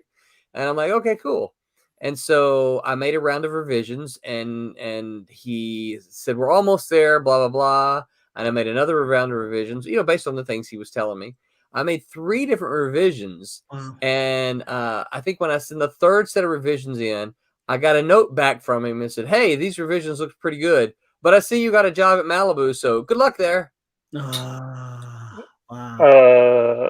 Thank you. You're enemy now. And so that story, that Green Lantern story that I wrote and revised to the editor's, preference, did not see light of day because he saw that I got a job at a different company. He didn't cut you a check for at least your work? Nope. Wow. I was not paid a dime. Wow, that's a shame. Yeah. Yeah. I started charging for revisions on my artwork at some point because Yeah. and I even there was one guy, wanted me to do some character designs online, and it just didn't seem reputable. So I wasn't too sure, but I needed the paycheck. So all I did is I sent him some really rough sketches and said, after the rough sketches for me to go to final art, he had to pay half of the invoice. Yeah. And of course, Yeah. he never heard from the guy. Yeah. Well, this was DC Comics. That's crazy. Yeah. I Yeah. mean, I will confess that really surprised me. It really surprised and shocked me because I'm like, why can't I, just because I work at a different company, why can't I, I mean, I was writing this script before I got hired. Yeah. My company won't care if Yeah, I shouldn't the new company, shouldn't Malibu should be their thing if they decided that they didn't want me to do it or not. Yeah. And the thing about it is when Malibu made me the offer, I said, okay, well, look, here are the things that I have in the works. These guys know comic books. They know that takes a while for things to happen, right? Right. I said, so these are the things that I've done. These are the things that I've got in the works. And they were like, of course, almost like, yeah, no problem. Yeah, not a big deal. But yeah, I was really upset that they kind of pulled that on me, and I'm like, yeah, just not cool at all. Yeah. Totally. But other than that though, Curtis, I don't know. I liked Green Lantern and Green Lantern Corps. I liked Englehart's stuff on the Green Lantern Corps. Yeah. But I was never really a huge Green Lantern fan. I liked Green Lantern in the Justice League International that was it DeMatteis and is it the Bart Sears one? No. Yeah, the Bart Sears. Yeah. Yeah. A good looking book. Yeah. I probably would have preferred to write Blue Beetle and Booster Gold out of that series than Green Lantern. Yeah. That's a book I'd like to do, actually. Blue Beetle, Booster Gold, because they're fun. Yeah, they are fun. Yeah. I agree. I think they're fun. Other than that, there's not really, for me, there's not really a lot of characters at DC that make me go, ooh, I'd really like to write that. I liked Blue Devil. I for some reason I really liked that character. I just thought that was such a fun character and fun book. Yeah. I hear he showed up in Swamp Thing and it was fairly decent. Jesus Christ, dog. He wants to come in. He wants to come out. Come on, man. He keeps letting his dog in and out. That's funny. But on that, I think kind of dovetail off that. Here's a phone. If you could have a what if or Elseworld story with a character from the big two, what would your what if or Elseworlds be? What scenario? Ooh, that's a good one. Yeah, right. Oh, that's tough. Yeah.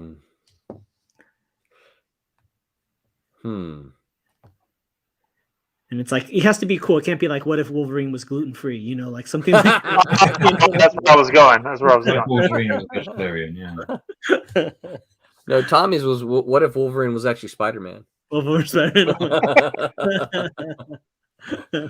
I'm the best there is at what I do, and what I do is to swing through the city. Yeah, exactly. And these type always weird ones, like what if Aunt May became Spider? I mean, they literally would have things like that were just so well, usually they were done well. I've got I don't know that it's comic books. I've got a what if for the MCU. Okay. What if the Fantastic Four had come through the portals to stop Thanos? Okay, I can see that. I can see that. I read a thing today. Spoiler alert. Okay. Or not. That they might be showing up in the next Doctor Strange Multiverse of Madness. Really? Nice. Well, I mean, I don't know how spurious that is, but at least Reed Richards might be showing up. Yeah. Oh, that could be cool. Because I thought they were going to try and just introduce the X-Men this way as well. Oh. The multiverse. That'd be cool. See, what I thought would have been cool when Thanos, snapped and killed everybody, I said, it'd be really cool if in the next movie, the Fantastic Four pop out of a portal. They've been in space since 1960s, right? And they pop out of the portal and they have to fight and defeat Thanos to bring everybody back. and that's their introduction into the MCU. Wow. You know, on the Thanos, I would do, what if instead of murdering half the universe's population, Thanos doubled the amount of produce and resources, you know?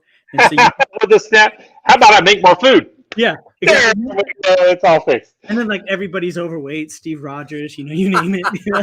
Everybody's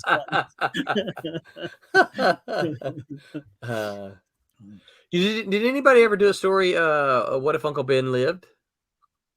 Oh, that'd be interesting. Yeah. Oh, and doesn't he live in some of those Spider-Man other versions? I don't know. I can't answer that question. That's what I said. I'm not up on all those the Spider-Verse stuff. I'm sure so there's probably don't one know. where Uncle Ben lived but Aunt May died sort of Yeah. scenario, isn't there? But I don't know. Yeah. That's always the switch up, right? They still make it happen anyways, you know. Right. Yeah.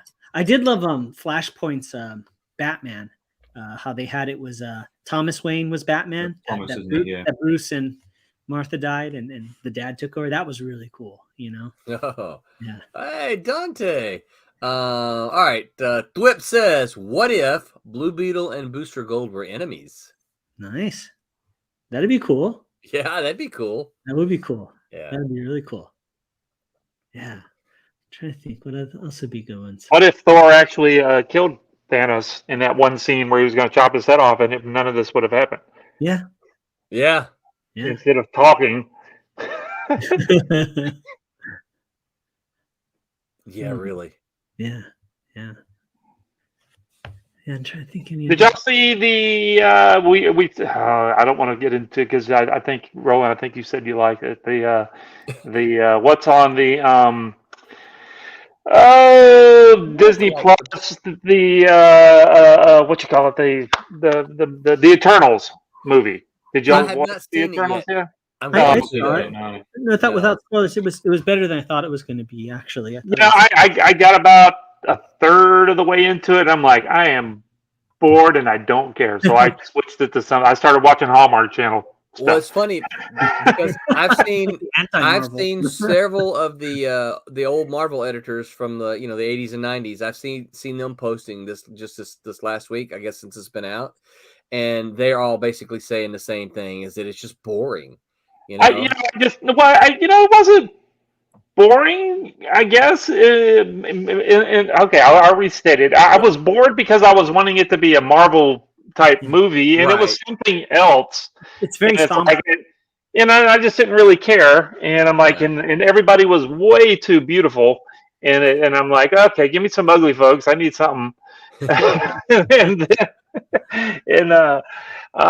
So I'm not all that familiar with all of the characters, but in the Eternals character stuff, are they the ones that created everything on the planet Earth? Is that how it's supposed to be? No, the Eternals are there to protect the Earth, aren't they? Right. Yeah. They're placed there by these Celestials. Is that right? Yeah, so, I mean, basically, as it turns out, it looks like, everything became what it was on Earth because they decided that, oh, it was just so stupid. I couldn't get any further into it. Yeah. I think visually, it didn't. It's a lost opportunity because they could have gone full on Jack Kirby aesthetically. Yes. It looked really cool. Oh, the costumes were beautiful. All the effects were really cool. Were they Kirby costumes though? I don't even know. I don't even know what the characters. Loosely stylistic, but the colors and everything is very subdued. It's like a real somber looking, grayed out kind of looking movie. So it's a DC movie. Yeah, it's kind of has that kind of. It definitely has visually that kind of vibe. Where I was going with all this was that we were talking about Thanos and stuff, and there's a scene in it where they're talking to those guys about, well, how come you guys didn't do anything about the Thanos thing? And they're basically like, well, we weren't supposed to get involved. It's like, okay, Thanos is the relation of the Eternals, isn't he? That's what this is stupid. I'm done. I want this to be part of my Marvel movie history. I'm done. I don't. This didn't happen. This movie didn't happen. I don't care. I don't care. They didn't have anything to do with it. Their answer was, because we just didn't. We weren't supposed to be involved. Okay. All right. Flip That's what said, Thomas says. That's what did Thomas. they ever do a what if where Professor X and Magneto switched ideologies? I don't know. That Not seems exactly. like something that would have happened, but I don't recall that. They did have that time where Magneto was leading them, right? Like, Yeah. which kind of like he kind of softened to some degree, right? So that's all I They remember. did the Apocalypse thing, didn't they? Where Xavier died and Magneto became leader of the X-Men. Yeah. Yeah. That was really good. Yeah. He's part of the X-Men now, anyway. Yeah. Yeah. Which just blows my mind. Oh, it's so good. Really? Yeah. He's really really realizing what their powers can really do if you push it. If you actually really think about what they can do, it's really good. Nice. I enjoy it anyway. I love the X-Men. I think he's doing a good job. Yeah. Who's writing it? That is Hickman. Is it Hickman? Oh, Jonathan Hickman. Yeah. Yeah. Well, I got a good what if. What if the alien symbiote attached itself to Wolverine? That would be fun. Yeah. The Punisher would be in the better. The Punisher having the symbiote suit. Wow, that'd be fun. And then of course Carnage would take on a completely different That's right. embodiment, right? Yeah. Sabretooth would become Carnage. Yeah. Y'all see how much that page is going for? Have y'all seen that on the internet the past couple of days? No, I saw the one with the From Black the Secret Spider-Man. Wars. Yeah, from the Secret War. Yeah.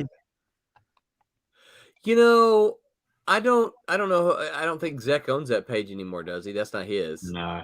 Yeah. Nah, he sold that thing for what, $100 a long time ago, I'm sure. The thing about it is, you know, I mean, more power to them if they can get it. But I'm sitting there thinking, there are a lot of other pages in comic bookdom that I can think of that ought to be holding that. But that page, I don't know. I mean, yeah, it's cool, but really, how much is it up? It's not even the first appearance of the black costume, isn't it? It's the origin of the black costume. Yeah.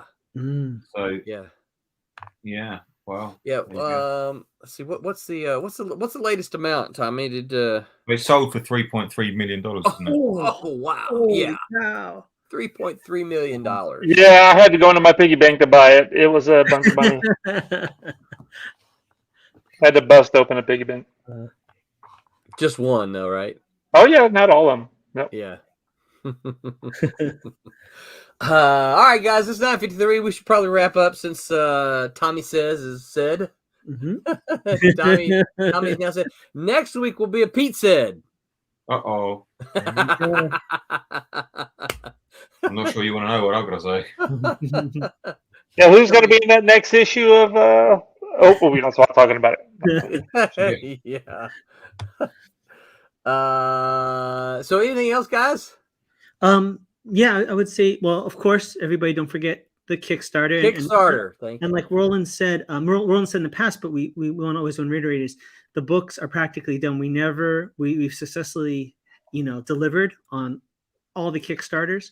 And so we're not one of those companies that just kind of accepts the funds without actually having the product. Seriously, you guys that are watching, you see, I am finishing the last 3 or 4 pages right now. So by the time the Kickstarter actually ends, it will be completely done. The other, the Sniper and Rook is all completely done and colored, right? Or is it almost colored, or is it all colored? I think it's done, isn't it? It's done, yeah. Yeah, it's done. So, and then Haley's knocking these colors out just as quick as I'm doing. I think she's already done those covers from the other day, and So if anybody's to be mad at anybody, be mad at me. But I'm banging them out as humanly possible. But we've got how many more days? We got 13. If 13. I can't do 3 or 4 pages in 13 days, then I need to quit. Yeah. Yeah. So no, I am not concerned. I think we're in great shape. The book is already lettered. I know it has to have a couple of masks. I know it has to be masked when the final art comes in, but it's already kind of lettered.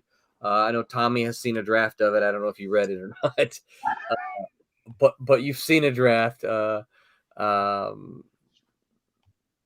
So that just has the artwork just has to be swapped out with the finals.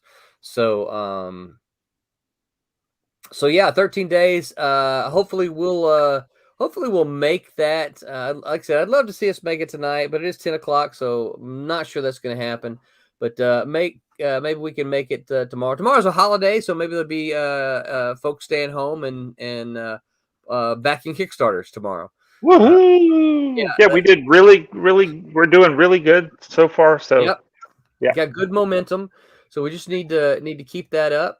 Working If you on listen, we're working on our stretch goal ideas and stuff. yes, yeah.